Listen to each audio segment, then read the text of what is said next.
Hello, je suis Léna, passionnée de bien-être, mieux vivre et spiritualité. J'ai créé ce podcast pour faire connaître au plus grand nombre des méthodes alternatives pour aller mieux, que ce soit physiquement ou mentalement. Quels que soient vos problèmes, quelles que soient vos croyances, restons ouverts, restons curieux et testons. Bonjour à tous, et voici la suite de l'épisode avec Nicole Magana-Shiver, coach en hygiène naturelle infantile, élimination communication en anglais et potty training, entraînement à la propreté. Bonne écoute! J'ai une question que je ne t'ai pas posée, peut-être que certaines personnes se posent la même d'ailleurs. Si pendant la journée tu pratiques le C, est-ce que tu leur mets quand même une couche même s'ils ne l'utilisent pas? Ou ils restent nus ou avec des vêtements? Enfin, comment tu fais? Ça va changer la vie de ton bébé et ça va être ce qui fonctionne le mieux pour toi. Quand on parle de solution de secours, c'est pas forcément une couche. C'est aussi une des raisons pour laquelle on l'appelle une solution de secours. On a des sous-vêtements d'entraînement, ce sont des sous-vêtements avec beaucoup de rembourrage qui sont absorbants au milieu. Et donc ça peut attraper un pipi entier, et si ça arrive jusqu'à ton tapis, ça va être quelques gouttes et pas tout le pipi, quoi. Il y a aussi les couches culottes en tissu, qui vont avoir de la polaire à l'intérieur, et tu peux les mettre par-dessus les sous-vêtements d'entraînement. Il y a des pantalons qui sont ouverts au milieu, on les appelle des split crotch pants ou à l'entrejambe fendue. Et d'ailleurs, les bébés en Chine les portent tout le temps. Les bébés en Chine portent les pantalons fendus à l'entrejambe à partir d'1 an, je crois.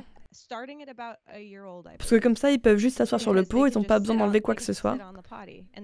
Mais tu veux utiliser la solution de secours qui permet à ton bébé d'envoyer les signaux les plus forts possibles, si tu essayes de faire de l'EC à temps plein, et ça les aide à rester au sec le plus longtemps possible. Donc souvent c'est un peu d'expérimentation, d'essais, d'erreurs. Nous on a utilisé des couches jetables pendant environ, au moins les premiers mois, même si on faisait de l'EC. Non, pas toute la journée, parfois je faisais du temps sans couche, juste parce que ça les aide à prendre conscience, mais je leur mettais toujours quand on sortait de la maison. Et j'ai aussi les couches en tissu, les réutilisables, et toujours la nuit. Parce que mes bébés, si je leur mettais des couches en tissu la nuit, ça les irritait. Et avec mon aîné, parce qu'il faisait beaucoup pipi la nuit, ça fuyait toujours partout. Peu importe ce que je faisais, ça fuyait tout le temps. Et j'ai toujours mon aîné dans des couches jetables, même si environ 9 jours sur 10, elle va se réveiller sèche. De temps en temps, elle va dormir un peu plus longtemps, manger un peu plus que d'habitude ou juste être fatiguée et pas vouloir se lever. Et je comprends. Et je continuerai de faire ça tant que ça la rend pas paresseuse et qu'elle ne veut plus se lever. Je veux pas lui apprendre à faire pipi dans la couche. Mais ils vont aussi traverser plusieurs phases. Par exemple, autour du moment où ils apprennent à ramper, autour du moment où ils apprennent à marcher, ils vont commencer à... On dirait qu'ils deviennent un peu paresseux et ils vont juste faire pipi. Mais en fait, ils sont tellement occupés, leur cerveau est tellement occupé avec cet apprentissage qu'aller aux toilettes, c'est du bruit de fond. Et si tu y penses, si on vivait dans la jungle et qu'on avait une zone pour aller aux toilettes, loin de là où on vit, quand ils savent ramper, ils peuvent y aller tout seuls. Donc ils n'ont pas besoin de nous, ils peuvent ramper jusqu'à cet endroit. Et donc tous ces signaux dont on a parlé, où ils s'agitent, ils viennent jusqu'à nous, souvent disparaissent. Parce que si on était dans on appelle ça une culture intacte, car dans une culture intacte dans un village, ils n'auraient plus besoin de nous pour ça. Ouais, je comprends.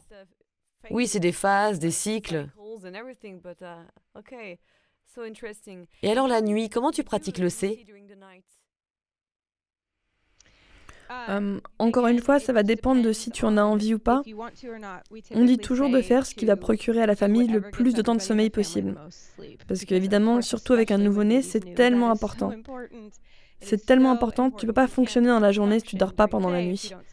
Donc, mon bébé va se réveiller autour... je la couche souvent autour de 1 à 2 heures avant que j'aille me coucher.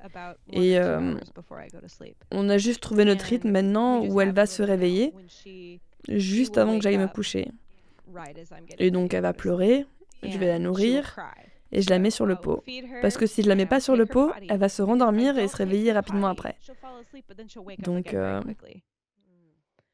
Donc elle m'a appris que quand elle se réveille à 7 heures, environ autour de 22 heures, elle veut aller sur le pot. Donc c'est le EC du soir qu'on utilise. Et encore une fois, j'utilise des solutions de secours. Je lui mets la couche pour que si je suis trop fatiguée, si je vais au lit tôt, c'est là comme une solution de secours, comme un outil. Et ça va changer au cours du temps. On a traversé une phase où elle ne voulait pas se réveiller. Elle dormait tout du long et elle faisait pipi dans la couche. Et elle continuait à dormir et elle allait très bien. Il y avait une phase où elle se réveillait et elle se réveillait à chaque fois. Et elle voulait aller aux toilettes, sinon elle n'arrivait pas à se rendormir, donc ça change. Mais tu écoutes juste ton bébé et tu décides avec ton partenaire ou peu importe comment tu décides, ce qui est le mieux pour ta famille. Ça, c'est le truc sympa avec le C, que je pense que les gens ne comprennent pas toujours. Il n'y a vraiment pas de règles. Il y a tellement de façons de pratiquer le C, et c'est tellement flexible pour convenir à ta famille. Une fois que tu arrives à l'apprentissage des toilettes, c'est pas aussi flexible parce que tu dois imposer des limites très claires pour ton enfant. Sinon, cet âge de développement cérébral rend ça très difficile. Ils ont besoin de limites très claires, une fois qu'ils atteignent l'âge de 18 mois, pour qu'ils puissent apprendre. Sinon, ils tombent dans les situations où les gens disent « elle va juste faire caca dans la couche ». Ou alors elle va se retenir et devenir constipée, ou avoir des soucis. Mais le C est tellement flexible. Oui, c'est pour ça que j'apprécie ça. Tu n'as pas de pression à t'ajouter, juste tu suis le courant. Encore. Oui, exactement. Quels sont les pièges classiques quand tu débutes dans cette pratique? J'adore cette question. Je suis trop contente que tu la poses. Une des plus grandes serait de ne pas suivre le mouvement. Être ce qu'on appelle pot centré. C'est d'être tellement focalisé et obsédé par le pot que ça perturbe le reste de ta vie. Certaines personnes, on parle souvent des économies, du coût et de l'impact environnemental. Certaines personnes sont tellement engagées à ne pas utiliser de couche qu'ils vont commencer à compter et noter à chaque fois qu'ils attrapent le pipi dans le pot ou combien de fois ils l'ont raté. On n'appelle pas ça un accident, on dit qu'on a raté, on l'a manqué. C'était un coup manqué. Et donc ça devient super stressant. Ça devient super stressant pour à la fois l'enfant et le parent. Parce que même si on ne leur dit pas qu'il y a quelque chose dont il faut avoir peur, les enfants peuvent sentir notre attitude, notre comportement. Ils peuvent sentir ce qu'on dégage. Parce que, voilà, ils sont faits pour ça. Ils n'ont pas de langage quand ils sont nés, donc ils sont faits pour lire ce que dégagent les adultes dans leur vie. Et donc, quand on est très stressé, ils ne savent pas ce qui est effrayant. Ils savent juste qu'ils doivent avoir peur ou qu'ils devraient être stressés. Donc, être aussi obsédé par le fait de tout attraper dans le pot ou compter les couches, ça peut rendre les choses très très compliquées. Ça peut rendre toute votre expérience de lycée très stressante. Donc on dit que si des parents se voient en train de faire ça, faut prendre du recul. Faites une pause, remettez les couches à temps plein pendant 1 ou 2 semaines. Faites comme si le C n'existait pas, donnez-vous... Oui. Faites une pause, lâchez-vous du lest. Et ensuite, revenez-y avec un nouveau regard. Dites-vous, on va juste attraper ce qu'on peut. Tout ce qu'on attrape, c'est le bonus. C'est pas tout ou rien, la fin du monde. Hello les parents perfectionnistes. Oui, j'ai pas commencé dès la naissance avec mon premier, parce que j'avais décidé que j'étais pas prête à le faire de la bonne façon. Il n'y a pas de bonne façon. Il n'y a pas de bonne façon. On dit, comment est-ce qu'on commence? Eh ben, enlevez la couche, voilà, vous avez commencé. C'est tout. Et à partir de là, c'est tout ce qui fonctionne pour vous qui devient la pratique. Ouais, bien sûr. Et tu sais, je pensais aux couches et mine de rien, je suis sûre que nos bébés n'aiment pas la sensation des couches humides et tu sais, d'être attachés, serrés par des couches. Tu vois ce que je veux dire? Ça doit vraiment pas être confortable Oui, et le pire, c'est quand tu as du caca plein la couche. Franchement, on ne pense pas à ça, mais je suis sûre que ce n'est ni confortable ni naturel pour eux.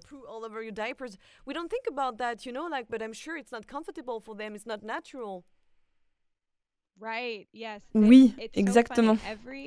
C'est marrant, presque tous les enfants passent par une phase où ils vont résister le changement de couche. Ils veulent pas s'allonger et vous laisser mettre une couche. Ou même en enlever une, même s'il y a du caca. Ils voudront pas que vous leur enleviez la couche. Pas tous, mais certains. C'est plus une histoire d'indépendance que d'être inconfortable. Mais je sais qu'avec mes enfants, je commence à faire pour le pipi, je changeais leur couche en position debout. Juste là où ils se trouvaient, je leur mettais la couche pendant qu'ils étaient debout. Et c'est un truc tellement courant avec les parents, mais personne n'a fait la connexion avec le fait qu'ils ne veulent pas la porter.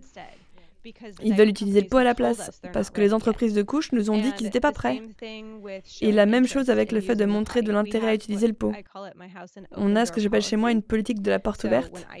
Donc quand j'utilise les toilettes, la porte est ouverte, les enfants sont dans la pièce. Bon, si les parents, tu sais que les enfants sont toujours dans la pièce, que tu fermes la porte ou pas. Mon chien vient quand j'y suis des fois. Ça sera une grande famille quand j'aurai en plus mes gamins dans mes toilettes. Oui. Bah, j'allais dire, parfois le chien est dans la pièce aussi. Tout le monde est là, elle est en mode qu'est-ce qui se passe ici? Exactement. Donc, tu montres l'exemple. Je suis sûre que tu as dû voir avec les enfants de tes amis, à un certain moment, ils veulent utiliser la cuillère, ils veulent prendre ton rouge à lèvres et en mettre, ou porter tes chaussures, ou passer le balai. Ils veulent faire ce qu'on fait. On leur montre l'exemple toute la journée. Ils veulent utiliser notre téléphone. Mon bébé se balade avec tout ce qu'elle peut choper en disant « Allô, allô ?» Et donc, les toilettes, c'est pareil. Et ils commencent à montrer de l'intérêt, parfois dès 1 an. Et les parents, les entreprises de couches disent « Attendez qu'ils montrent de l'intérêt. » Et ensuite, ils le montrent. Et les parents disent « Non, non, t'es trop jeune, c'est pas possible. » Et du coup, ils ratent la fenêtre de tir, cette opportunité. Et ce qui peut arriver, c'est que les enfants s'y habituent. C'est inconfortable. Et même si tu as utilisé les couches depuis la naissance et qu'ils étaient inconfortables, ils apprennent à les utiliser. À un certain point, ils vont montrer à nouveau et te dire qu'ils n'en veulent pas. Et c'est juste une question de faire attention à ça. Et je voulais ajouter une autre erreur que les gens font. Tu posais la question sur les pièges. Une des erreurs que les gens font avec le EC, c'est l'utiliser trop longtemps. Quand Andrea a écrit son premier livre, elle l'a appelé EC simplifié. Et maintenant, c'est juste arrêter les couches, le manuel de l'élimination communication. Quand elle a écrit ça au début, le plus gros problème avec les gens de la communauté de l'EC, c'était qu'ils clôturaient pas le process. Parce qu'ils étaient tellement contre ce qu'ils considéraient ce qu'était l'apprentissage de la propreté des toilettes, qu'ils n'apprenaient pas à leur enfant à utiliser le pot. Le C est très guidé par l'enfant. Tu écoutes ton bébé, tu observes ton bébé, tu suis ce qu'ils te disent, et tu leur donnes ce dont ils ont besoin, toute l'aide et assistance dont ils peuvent avoir besoin. Et quand tu arrives autour de cet âge de développement des 18 mois dont on a parlé, maman et papa doivent prendre les rênes et dire « Voilà les règles de notre famille. On met une ceinture dans la voiture, on s'assoit à table quand on mange, on met notre pipi et caca dans les toilettes. » Tu vois, ils ont besoin de cette structure. Leur développement cérébral et leur psychologie ont besoin de cette structure. Donc, ce que les parents peuvent faire, c'est laisser le EC traîner. Et les enfants ont tendance à vraiment y résister autour des 18 mois. Et ensuite, ils font pipi dans leur couche constamment. Ou même certaines personnes, parce qu'elles sont tellement contre le fait d'utiliser des couches, vont avoir leur enfant qui urine dans leurs sous-vêtements d'entraînement ou dans leur couche en tissu toute la journée. Et donc Andrea a écrit une partie du livre, et elle a aussi des cours sous format digital dessus, si tu veux juste suivre le cours, sur le fait de conclure le C, terminer le process, et laisser les rênes avec tous les outils dont ils auront besoin pour apprendre l'usage du pot. Et ce qu'elle a fini par faire, c'est prendre ce process et le transformer en un livre sur l'apprentissage de la propreté. Parce que c'est plus ou moins la même chose. Avec le C, tu peux commencer le process à 6 ou 9 mois, commencer à leur apprendre toutes ces étapes et les outils, pour que d'ici à ce qu'ils atteignent les 18 mois, ils ont acquis la plupart. On faisait ça. Ce qui manque actuellement avec mon bébé, elle oublie, elle s'entraîne toujours, à baisser son pantalon. Donc parfois elle va aller sur le pot et elle a toujours son pantalon sur elle. Bon, elle a déjà compris une grosse partie du process. Et tu commences à leur enseigner au fur et à mesure, et quand tu arrives au point où il est temps de conclure, ils ont tous les outils et ça devient surtout 1 ou 2 journées d'apprentissage autour du pot et de se concentrer là-dessus. Mais si tu n'as jamais fait de ici du tout et que ton bébé a 1 ou 2 ans ou 4, tu peux faire tout ce process sur une durée très courte et c'est l'apprentissage de la propreté avec les toilettes. C'est comme une période d'essai quand tu obtiens un nouvel emploi. Ils vont te montrer comment faire chacune des tâches et t'apprendre comment les faire. Donc ça c'était le gros piège de l'EC, genre dans les débuts des années 2000. Donc Andrea a fait un grand pas dans le domaine d'éduquer les gens sur le besoin de clôturer le process. Certains parents ont de la chance et ça arrive de façon naturelle, ils n'ont pas besoin de faire un temps d'entraînement, mais certains parents laissent le process traîner et les enfants finissent par porter des couches de toute façon. Donc, et ensuite ça devient, même si c'était pas pour rien, on le ressent comme s'ils avaient fait ça pour rien. Oui, je comprends, c'est tellement personnel. Tu vas vraiment développer la communication avec ton enfant de toute manière, pour être encore plus connecté avec lui. Mais c'est un process assez beau, et je suis sûre que ça aide le bébé. Il sera peut-être plus connecté avec son corps. Je pense qu'on a vraiment besoin de ça pour nos générations futures. Et ça manquait vraiment avant. D'où l'intérêt du EC, car même quand tu seras adulte, ça continuera à te servir dans le sens où tu auras développé une connexion déjà avec toi-même, avec tes besoins, avec les signaux de ton corps, avec ta physiologie, et c'est vraiment important. Oui. Il faut respecter les signaux de son corps.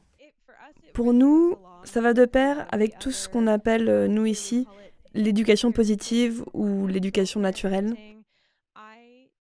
J'apprends à mes enfants à toujours écouter et faire confiance à leur corps. Et je leur dis que je fais confiance à mon corps. Donc s'il fait froid dehors et que je leur dis « Est-ce que tu veux un manteau ?» et mon enfant de 5 ans dit non, je lui fais confiance qu'il n'a pas froid. Bon, par contre, je vais prendre le manteau au cas où il change d'avis. Ouais, mais tu le laisses. Mais je vais pas le forcer à le porter. Et s'ils ont faim, on parle d'écouter leur ventre, écouter son corps. Et il me dit l'autre jour « Mon ventre ne parle pas. » Mais on écoute nos corps et on vérifie et on dit est-ce que j'ai fini? Est-ce que j'ai fini de manger? Est-ce que j'ai besoin de plus de nourriture? Est-ce que j'ai soif? Et donc ça va de pair, ça fonctionne avec ça. Est-ce que j'ai besoin d'aller aux toilettes? Hier soir, mon enfant de 3 ans, on a eu une réunion de famille et elle avait beaucoup bu du jus, du soda, tout ça, enfin, tu vois. Et elle s'est couchée très très tard. Et elle a eu un accident dans son lit hier soir parce que je lui ai demandé, comme je le fais tous les soirs, est-ce que tu as besoin d'aller aux toilettes? Et elle m'a dit non. Mais c'est son envie d'indépendance du moment. Elle n'avait pas envie, elle a dit non. Donc elle n'y est pas allée et c'était une erreur. Et cette erreur est tellement importante parce qu'elle a appris. Moi, je peux lui dire tous les jours ce dont son corps a besoin. Mais elle ne va pas l'apprendre tant qu'elle ne le fera pas pour elle-même.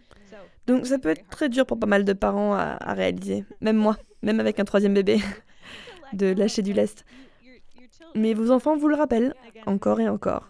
Ils vous rappellent qu'ils ont besoin de traverser le process par eux-mêmes, encore et encore. Et c'est pareil avec l'apprentissage du pot quand ils terminent le C. Leur passer le relais de la gestion de cette tâche, c'est leur propre process.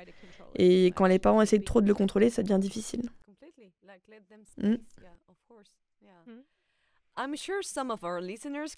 Je suis sûre que certains de nos auditeurs vont se dire « Oui, bah c'est bien beau, hein, mais ça va prendre trop de temps, c'est compliqué. » Mais en réalité, ça n'est pas vrai, non? Exact. Donc, beaucoup de monde pense que tu dois rester à la maison avec ton bébé, que tu dois être avec eux en permanence et leur prêter attention, aux signes d'évacuation tout le temps. Et comme j'ai dit, ça peut être très néfaste. Il y a quelque chose qu'on appelle le concept du continuum dans l'éducation. Ou plutôt qu'ajuster ta vie autour du bébé, tu apprends au bébé à faire partie de ta vie. Tu leur montres ce qu'est la vie moderne, en les trimballant. C'est ce qui est important de faire avec le C et tout le reste. Mais on a beaucoup d'histoires de succès avec des parents qui ont pratiqué le C à temps partiel parce que l'enfant est à la crèche et la crèche ne le comprend pas vraiment. Et Oui, il y a quand même des succès avec des parents qui travaillent, qui ont un emploi du temps séparé. Si vous avez une nounou, n'importe quel mode de vie, vous pouvez faire de l'EC. De l'EC à temps partiel, c'est quand même de l'EC. Tu profites des bénéfices quand même. Tu profites du fait de sauver l'environnement, d'économiser les couches, économiser de l'argent. Tu profites du bénéfice de garder cette connexion avec ton bébé et de maintenir la connexion entre leur cerveau et leur corps. Tu vas probablement avoir une facilité lors de l'apprentissage du pot, quand ce moment arrivera. C'est pas une garantie que ton enfant ne porte plus de couches plus tôt que d'autres enfants. Parce que, encore une fois, les parents doivent décider qui vont passer le relais. Ils doivent décider qui vont laisser la tâche à l'enfant. Donc s'ils s'y accrochent trop longtemps, ça va prendre plus de temps. Et ça dépend de la personnalité de l'enfant aussi. Mais tu peux éviter beaucoup de choses en pratiquant l'EC à temps partiel, à n'importe quel âge. Comme le fait de retenir ses selles. Certains enfants se retiennent tellement longtemps que ça en devient un problème médical. On évite la peur du pot. Beaucoup d'enfants ont peur de s'asseoir sur le pot parce qu'ils ne l'ont jamais fait de toute leur vie. Donc, tu te donnes plus de chances de succès, même si tu en attrapes que un par jour, même si c'est juste le pipi du réveil matinal, quand ton bébé se réveille le matin, et c'est tout. Certaines personnes utilisent le C pour les selles parce qu'ils veulent pas nettoyer de caca, et comme j'ai dit, c'est une prise facile à remarquer. Parce que les bébés font plus de caca parfait quand on pratique le Oui, C. ils le font. C'est... Tu l'as pas étalé de partout. Mais aussi parce que leur système digestif et leur intestin sont encore nouveaux. Quand ils commencent à manger des aliments solides, c'est beaucoup plus propre. Comme ta chienne. T'as pas besoin d'essuyer ta chienne. Parce qu'il y a une programmation de ton intestin qui le rend propre. Si tu trouves que c'est salissant, c'est parce qu'il y a un problème avec ton système digestif qui a besoin d'attention. Mais les bébés sont parfaits et tout nouveaux. Et ils commencent à manger des solides et... Parce qu'ils sont assis sur les toilettes, la lingette ressort toute propre et la plupart du temps, donc... Ouais, c'est très sympa. Ah, c'est sympa. C'est un bon argument. Oui, comme je t'ai dit, beaucoup de gens hésitent et ils vont être conquis quand tu leur dis plus de caca explosif, plus de couches remplies de caca et ils disent « Ok, c'est bon ». Oui. Mais est-ce qu'il y a des inconvénients à l'EC? Encore une fois, ça va dépendre de ta situation. Nous, on trouve que c'est plus difficile si tu pratiques l'EC à temps complet. Ça peut être plus difficile pour trouver des solutions de garde, parce qu'il n'y a pas beaucoup de gens qui sont prêts à apprendre. Avec notre plus jeune, on a fait majoritairement à temps partiel. À la maison, c'était à temps plein, mais quand elle était chez les grands-parents, elle portait des couches, il n'y avait pas de souci. C'était pour des durées courtes et on s'entraînait à la maison et on posait les bases, donc tout allait bien. Mais quand elle a commencé à marcher autour de ses 1 an, j'ai décidé qu'on n'allait pas attendre. On n'allait pas attendre les 18 mois ou 2 ans pour l'apprentissage du pot. Je voulais juste complètement lâcher les couches et en finir. Et ça fait peur à plein de monde. Un enfant de 1 an qui utilise le pot, elle parlait pas encore, elle faisait un peu de langage des signes. Et les gens sont habitués à un bébé qui parle, qui marche. Excuse-moi. Voilà, un bébé qui parle et qui marche et qui est capable de dire « j'ai besoin d'aller au pot » et qui peut aller sur les toilettes ou qui n'aura besoin que d'un peu d'aide. Donc ça fait peur à beaucoup de gens. Ma mère, parce qu'on est très proches, passe beaucoup de temps chez nous et avec nous. On a fait l'expérience de l'apprentissage du pot avec mon deuxième bébé à 18 mois tout pile. Elle en voulait plus. Donc maintenant, ma plus jeune a 18 mois et j'ai dit à ma mère récemment, elle a le même âge qu'avait ma deuxième quand elle a terminé les couches. Et elle me dit, non, elle était plus grande. Et elle est persuadée parce qu'on apprend qu'ils sont plus âgés quand ils arrivent à faire ça. Donc ça peut être très difficile. Trouver d'autres gens si c'est un besoin que tu as pour pouvoir aider. Et ça va dépendre de ta famille. On a un guide pour les aidants dans les téléchargements du livre où tu peux indiquer les signaux de ton bébé, les temps de transition, le rythme naturel. quelle fréquence après le sommeil ou le manger. C'est quelques pages, mais c'est tout un guide d'instruction que tu peux donner à ta crèche ou ta nounou. On a beaucoup de chance d'avoir une amie qui est une nounou. Et elle nous aide de temps en temps car elle est en plein apprentissage du pot avec des enfants plus âgés. Et elle est déjà venue, elle a appris, elle est en mode OK. Elle a appris les signaux de non-bébé et maintenant elle les maîtrise et c'est très pratique pour nous. Ouais, complètement. Mais oui, voyager peut être difficile pour certaines personnes. Beaucoup de fois, certaines personnes vont avoir l'impression que l'enfant suit très bien, puis après ils partent en vacances en famille, et ensuite ils perdent le fil ou, comme tout, t'as un autre bébé, un autre frère et sœur. Même si ton enfant va aux toilettes, même s'il a 3 ou 4 ans et va sur le pot, quand t'amènes un nouveau bébé à la maison, ils peuvent parfois régresser un peu. Mais il y a bien sûr quelques difficultés. En général, ils sont centrés autour de ton mode de vie, ou même ils vont devenir très pot-centrés. Si t'es le type de personne qui est perfectionniste, tu peux facilement tomber dans ce piège. Donc c'est important de le remarquer, tu vois. Tu veux pas que ça prenne le dessus. Note à moi-même. Oui. Ne laisse pas prendre le dessus sur ta vie. Oui, exactement. C'est une belle leçon. Et je pense que c'est plus un côté négatif avec notre culture. Pas que le C. C'est pas que, que le C ne soit pas quelque chose de génial, c'est plutôt que c'est difficile à intégrer dans notre culture moderne. Mais c'est pour ça que j'adore des podcasts comme le tien où t'en parles à tes auditeurs, donc merci. Exactement. Partager des informations, mais aussi ne pas s'ajouter trop de pression pour ne pas stresser davantage notre propre physiologie. Juste trouver des solutions pour se sentir mieux, Oui. découvrir d'autres possibilités pour nos bébés, pour qu'ils se sentent mieux. Ouais, ça serait pas mal. Oui. Mais ne tombe pas dans le piège de la pression. Ne le fais pas. Est-ce que ça marche avec tous les bébés, même ceux qui ont le syndrome de Down ou par exemple s'ils sont autistes? Oui, absolument. Nous avons beaucoup d'histoires de succès avec des parents qui ont des enfants avec des retards d'apprentissage, des bébés qui passent du temps dans les NICU, unités de soins intensifs néonataux. Je ne sais pas si c'est le même mot dans l'hôpital après la naissance. Ils passent du temps dans le service de soins intensifs. Nous avons eu beaucoup de succès. Il y a différents paramètres, bien sûr, mais c'est très intéressant parce que ça se réduit à l'instinct. Beaucoup de ces enfants qui sont porteurs du gène de la trisomie 21 ou qui sont autistes, ou l'autisme est connu pour donner du mal aux enfants à acquérir le langage. Genre ils ne parlent pas ou c'est difficile pour eux. Mais t'as pas vraiment besoin du langage pour le C. C'est tellement instinctif et c'est très physique que ces enfants, bon, ça peut leur prendre un peu plus de temps, mais ils peuvent absolument voir les bénéfices de l'EC. Et on a quelques articles sur le blog d'une mère qui avait, il me semble, ses 2 enfants dans le NICU avec quelques retards. Et elle a eu des succès, elle raconte son histoire. Ce qui s'est passé, c'est qu'un de ses bébés devait subir quelques opérations. Et ce qui est frustrant, c'est que l'hôpital refusait, alors qu'il était complètement entraîné au pot, en train de dire « je dois y aller », il refusait d'enlever la couche pendant qu'il était à l'hôpital. Ce que je peux comprendre pour l'hygiène et les normes sanitaires, mais c'était difficile pour eux parce qu'ensuite ils devaient rentrer chez eux et ils pleuraient parce qu'ils voulaient pas la couche.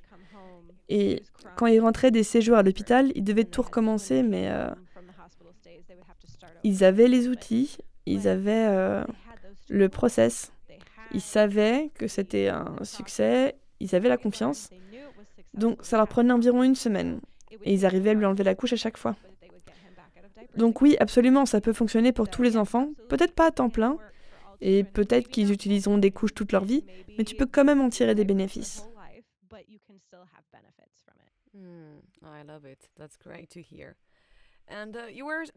Tu parlais des bénéfices, mais je me demandais si ça améliorait le dodo et l'allaitement, parce que je crois que j'en ai entendu parler. Oui, c'est tout à fait possible. Comme j'expliquais, mon dernier enfant, à un certain moment, s'agitait beaucoup la nuit et se réveillait parce qu'elle devait aller aux toilettes. Donc, si j'avais pas été au courant pour le C, et si j'avais pas su d'y penser, on aurait juste été réveillés, elle aurait été agitée et j'aurais beaucoup moins dormi, tu vois. Donc, c'est un outil de plus dans ta besace, de pouvoir intégrer et utiliser pour résoudre les problèmes. Et ça me fait beaucoup de peine pour tous ces parents qui se sentent perdus à propos de certaines choses, qui vont arriver à une phase où le sommeil, c'est un énorme challenge. Et peut-être que la raison n'est pas les toilettes, le fait que le bébé aille sur le pot n'est pas la solution, mais peut-être que ça l'est. Donc juste l'avoir comme option, c'est super utile. Et concernant l'allaitement, je pense en général, être synchro avec les signaux de ton bébé, c'est utile, mais tu vois, ça va de pair avec tout le fonctionnement, c'est un rythme, tu vois. Quand tu allaites et que ton bébé se règle sur toi, il ne régule pas seulement ce qu'il mange, mais aussi ce qu'il évacue. Et donc toi, en tant que la mère, voilà, moi je dors avec mon bébé, on fait du cododo, c'est complètement... Enfin, tout ça, c'est fait pour aller bien ensemble. Donc c'est encore une fois une très belle façon en plus de créer des liens avec son bébé. Oui, complètement. Très intéressant. Oui, bien. Ça me convient. Dernière question pour finir, pour parler de ton histoire. As-tu connu des difficultés de ton côté avec le C? Ouais. C'est pas facile ou parfait tout du long, mais comme j'ai dit, avec mon premier, j'avais peur de commencer parce que je pensais pas que j'étais prête. Je pensais pas avoir tout ce dont j'avais besoin. J'étais dépassée. Ça arrive beaucoup avec de nouveaux parents. Il y a tellement de choses qui se passent en même temps. Mais ma très bonne amie qui m'a enseigné le C avec son premier bébé est venue me voir et elle m'a dit « Tu peux y arriver ». Elle m'a donné cet encouragement et elle m'a aidé à mettre mon bébé sur le pot. Et depuis, j'étais capable d'attraper son pipi du matin et parfois son caca tous les jours pendant quelques mois et c'était super. Maintenant, avec ma plus jeune, c'est la seule où je l'ai fait aussitôt après la naissance. Donc j'ai pu vivre la totalité du parcours et c'est top en tant que coach de pouvoir expérimenter directement ce que traversent les parents. Mais on a définitivement eu des phases où elle faisait tout le temps pipi dans sa couche, où on a eu beaucoup d'urine sur le sol et je me suis juste appuyée sur mes acquis. Et je sais que peu de gens ont la même expérience que moi, étant une coach certifiée, arrêter les couches. Donc tu vas relire ton livre, tu vas dans la section résoudre des problèmes, ou tu vas sur notre communauté de parents en ligne et tu te dis au secours et demande ce qui se passe. Mais je suis restée constante, on a réajusté, on a changé la solution de secours, ou changé un peu notre planning, ou on s'est appuyé sur ces 4 prises faciles pour attraper ce qu'on pouvait quand on traversait cette phase. Parfois c'est les dents, des fois c'est les dents, ils sont malades. Il y a plein de choses. C'est un corps tout entier, il y a plein de choses qui peuvent le perturber. Et on a juste continué. Et en même temps, je peux comprendre pourquoi certains parents vont atteindre, on appelle ça une pause toilette. Ou certaines personnes vont appeler ça la grève des toilettes. Où ça devient très difficile pendant un certain temps. Et je comprends pourquoi certains parents font une pause. Je comprends pourquoi ils remettent des couches pendant quelques semaines ou attendent plutôt qu'ils soient plus grands. Je sais de par mon expérience et de par ma formation que t'as pas besoin de faire ça, que c'est possible de surmonter ces difficultés. Mais tout le monde a des vies différentes. J'ai de la chance de pouvoir rester à la maison avec mes enfants. Mais si je le pouvais pas, elles seraient peut-être en couche jusqu'à à peu près maintenant, quand on ferait de l'apprentissage de propreté. Donc c'est pas tout beau, tout joli, comme on dit, mais ça peut être difficile. Mais ce que j'aime de la communauté de Go Diaper Free, c'est qu'il y a une foison de ressources dans la communauté en ligne. On a plein de sujets sur les soucis qu'on peut rencontrer sur le site ou dans le livre. Et on a des coachs comme moi qui sont plus qu'heureux de travailler avec toi, peu importe le souci. Où est-ce qu'on peut te trouver, te contacter, etc.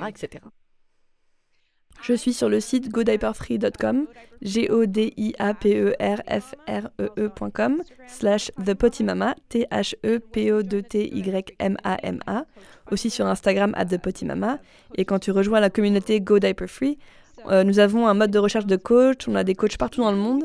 Donc, même si tu ne parles pas français ou anglais, tu peux trouver des coachs partout et c'est une super communauté. Et peu importe où tu te trouves, on veut que les gens viennent à nous, même si ton enfant a 3 ans et que tu veux faire l'apprentissage du pot, peu importe si tu l'as déjà essayé et que ça n'a pas marché, peu importe si tu as 5 enfants et que tu as utilisé des couches à temps plein avec les autres enfants et maintenant tu veux essayer avec le dernier, on accueille tout le monde parce qu'on connaît les bénéfices et on pense qu'ils peuvent être accessibles à tout le monde. Ouais, j'aime bien entendre que ce n'est jamais trop tard, que Oui. tu peux commencer quand tu veux ou Oui, quand tu peux. tant mieux. Ça fout moins la pression. Ok, cool, merci beaucoup Nicole, c'était vraiment intéressant. Et tu sais, j'en avais jamais entendu parler avant, il y a 1 an je crois. Parce que je ne suis pas mère et je m'étais pas trop intéressée au sujet. Oui. Mais je le saurai un jour et moi qui suis à fond dans l'écoute de mon corps, l'augmentation de la connexion avec mon corps, l'environnement externe, les besoins, ça fait tellement de sens d'apprendre à se connecter avec ses propres besoins dès le plus jeune âge. Donc c'est un super sujet avec plein d'avenir à ajouter dans notre quotidien si on le sent. Merci beaucoup Léna, merci pour ta plateforme et de parler de ce sujet à tes auditeurs. Et j'espère que beaucoup vont entendre ce podcast et vont se sentir encouragés. Ouais. Merci beaucoup Nicole. Merci.